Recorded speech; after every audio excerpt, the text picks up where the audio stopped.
এবং দ্বিভাষিক কাউন্সিলর হিসাবে আজকে এই ভোটার হিসাবে উপজেলা নিয়ন্ত্রণ যারা করেন, আগে ছিল চতুর্থ শ্রেণীর কর্মচারীদের সংগঠন, তাইলে হয়তো দায়িত্ব পাবো পূর্ণাঙ্গ ভাবে, তখন আপনাদেরকে সাথে নিয়ে দীর্ঘক্ষণ আমরা যার বক্তব্য শোনার জন্য অপেক্ষা করতেছি। আজকের অনুষ্ঠানের মধ্যমণি আগামী দিনে এই সিলেটের নেতৃত্বে যার হাতে যাবে বলে আমরা বিশ্বাস করি। আমরা কর্মচারীরা আপনার পাশে রয়েছি, আগামী দিনে থাকবো। তাদের দিয়ে পেশাদারিত্ব দায়িত্ব সেই দায়িত্ব পালন করতে পারেন এবং আপনারা যারা চতুর্থ শ্রেণী কর্মচারী বলেন আর দ্বিতীয় শ্রেণী বলেন তৃতীয় শ্রেণী বলেন, যারা এই শেখ হাসিনাকে পূজা করতে পারেননি সকালে এবং বিকালে, অথবা তার অধীনস্থ বিভিন্ন জায়গায় তার পোষা পালক যারা ছিল তাদেরকে যদি আপনারা ন্যাস কমিট না করেন, তাহলে আপনাদেরও চাকরি ছিল খুবই দুর্বিষহ অবস্থা। হয়তো আপনাকে টেকনাফে অথবা বান্দরবনে অথবা কুমিল্লা অথবা নোয়াখালী, বরিশাল, কুষ্টিয়া, রাজশাহী, দিনাজপুর, রংপুর বিভিন্ন জায়গায় যেতে হতো। এই ছিল বিগত 16টি বৎসরের দেশের চিত্র। ছিল আরেকটি, যেটি আপনারা জানেন, আমাদের দেশমাতা বেগম খালেদা জিয়া, যিনি বাংলাদেশের প্রথম পার্লামেন্টারি গণতন্ত্র শুরু করেছিলেন এবং একজন হাউসওয়াইফ থেকে দেশের প্রয়োজনে দেশের জনগণ ওনাকে রাজনীতিতে নিয়ে এসেছিল এবং ওনার এই সুষ্ঠু ধারার রাজনীতির কারণে এদেশের আপামর জনগণ উপকৃত হয়েছিল। আপনি শিক্ষা ব্যবস্থা বলেন, স্বাস্থ্য ব্যবস্থা বলেন, আইন বিভাগ বলেন, জুডিশিয়ারি বলেন, সকল জায়গায় কিন্তু গণতন্ত্রের চর্চা ছিল।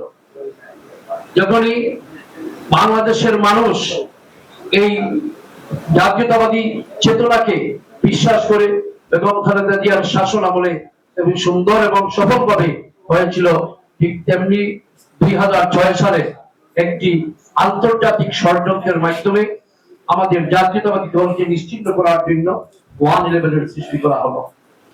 স্বৈর শাসক আলো সামরিক শাসক দীর্ঘদিন প্রায় 3 বছরের অধিক সময় সেই সেনা শাসনের পর একটি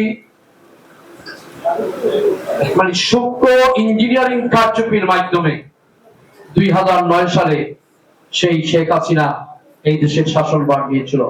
প্রকৃতপক্ষে তখনকার সময় 3,80,00,000 মতো ভোট কিন্তু ধানের শীষের পক্ষে ছিল, আর তারা নির্বাচিত হয়েছিল 3,80,00,000 নিচে নিম্নে ভোট পেয়েছিল। এই সূক্ষ্ম কারচুপি করেছিল তৎকালীন সময়ের মইনুল আহমদের যারা সেনাবাহিনীতে ছিল তারাই। আপনার আমার সঠিক ভোটে কিন্তু ওই সময়ও শেখ হাসিনা ক্ষমতায় আসে, অর্থাৎ আওয়ামী লীগ এই যে 2009 বলেন, 14 বলেন, 18 বলেন, 24 বলেন, কখনো 14, 18, 24 তো ওপেন উন্মুক্ত, সেটা সবাই জানি। আর ওই 2009 যেটা আমরা অনেক মানুষই কিন্তু আমরা সেটা জানি না, কিন্তু যদি আমরা ওই সময় বিশ্লেষণ করে দেখতাম তাহলে কিন্তু সত্যি আমরা কিন্তু ওই সময় এইভাবে পরাজিত হয়নি যে আমরা 30টি আসন পাওয়া।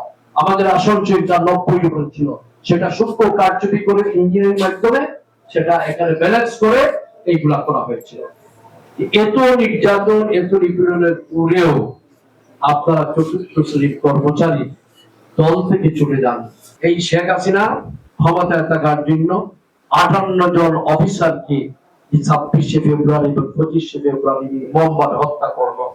তার ওই পার্শ্ববর্তী এলাকা থেকে লোক এনে এখানে হত্যা করলো।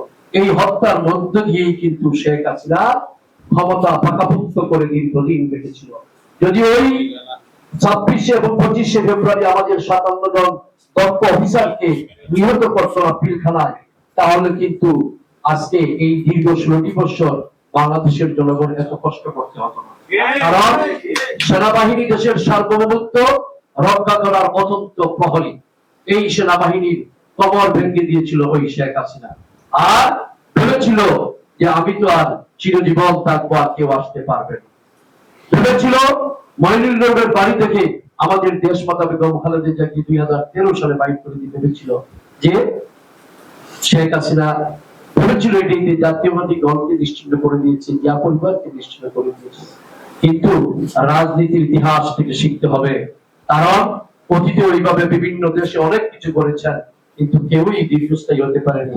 একে অন্যের প্রতি ভালোবাসা থাকতে হবে, এগুলো যদি হয় তাহলেই কিন্তু দেশ লাভ হবে। এবং আজকের দিনে আমরা মনে করতে হয় আমাদের সেই সিলেটের 1 কোটি মানুষের মানে বিশ্ব বরেণ্য অর্থনীতিবিদ আমাদের প্রিয় নেতা মরহুম সাইফুর রহমান, যে সাইফুর রহমান এই সিলেটের জন্য এমন কিছু করে রাখেননি, এটা জাননি, যেগুলো আজকে আমরা যদি দায়ী হয়ে তখন কিন্তু আমরা সাইফুর রহমানকে স্মরণ করতে হবে। ওই ব্রিজ দিয়ে আসতে হলে সাইফুর রহমানকে স্মরণ করতে হবে। আপনি ওই শাহজালাল ব্রিজ দিয়ে যদি আসেন তাহলে শহীদ এবং সাইফুর রহমানকে আপনি স্মরণ করতে হবে। আপনি যদি এয়ারপোর্টে নামেন তাহলে আপনি কিন্তু সাইফুর রহমানকে স্মরণ করতে হবে। আপনি যদি ওই রেল স্টেশন কথা বলেন আর ওই কাদিরবাজার ব্রিজের কথা বলেন, সেগুলো কিন্তু সাইফুর রহমানের করা। অর্থাৎ এই সিলেট বিভাগের যত উন্নয়ন হয়েছে, ঢাকা সিলেটের রোডের কথা বললে আপনি সাইফুর রহমানকে বলতে হবে। আপনি যদি ইঞ্জিনিয়ারিং কলেজের কথা বলতে হয় তাহলে সাইফুর রহমানকে স্মরণ করতে হবে। সাইফুর রহমানের মতো মানুষ বাংলাদেশ জাতীয়তাবাদীদের আগামীতে আসবে কি আসবে না আমরা জানি না। আমরা সিলেটবাসী পাবো কি পাবো না আমরা জানি না। তবে ইনশাআল্লাহ আজকে যেভাবে আমাদের নেতৃবৃন্দরা কাজ করছেন, মানুষের ভালোবাসা নেওয়ার চেষ্টা করছেন, এবং বিশেষ করে আমাদের পার্টির ভারপ্রাপ্ত চেয়ারম্যান জনাব তারেক রহমান আগামী দিনে যে একটি সুখী সমৃদ্ধশালী সকলের বাসযোগ্য বাংলাদেশের চিন্তা ভাবনা করছেন তরুণ সমাজকে নিয়ে, ইনশাআল্লাহ অবশ্যই এই তরুণ সমাজটাই আগামী দিনে বাংলাদেশের কর্ণধার হবে এবং সঠিক নেতৃত্ব আমাদের পার্টির ভারপ্রাপ্ত চেয়ারম্যান নিয়ে আসবেন। এবং পাশাপাশি 12 ফেব্রুয়ারি জাতীয় নির্বাচন হবে, সেই নির্বাচনই আপনারা বুঝতে পারবেন যে আমাদের ভারপ্রাপ্ত চেয়ারম্যান তাদেরকে মনোনয়ন দিচ্ছেন এবং একটি কথাই বলছেন, পরিচ্ছন্ন রাজনীতিবিদদেরকে মনোনয়ন দিবেন। তো ইনশাআল্লাহ আমরা এই সেই পরিচ্ছন্ন রাজনীতিবিদকে আমরা সবাই ভোটে নির্বাচিত করব। এই লং মার্চের পরেই কিন্তু সোনাকে দম হয়ে গেল। তো আজকে আমাদের এই যে সিলেটের যে নেতৃত্ব শূন্য, যদিও নেতৃত্ব শূন্য আমরা বলবো, নেতৃত্ব শূন্য না, আমাদের নেতারা আছেন, কাজ করছেন এবং আগামী হয়তো জাতীয় নির্বাচনের পরে আমাদের ভারপ্রাপ্ত চেয়ারম্যান অবশ্যই আমাদের সিলেটের নেতৃবৃন্দকে যেখানে যার উপযুক্ত মর্যাদা দেওয়ার সেই মর্যাদা অবশ্যই দিবেন। তো আমি আমার বক্তব্য দীর্ঘায়িত করবো না।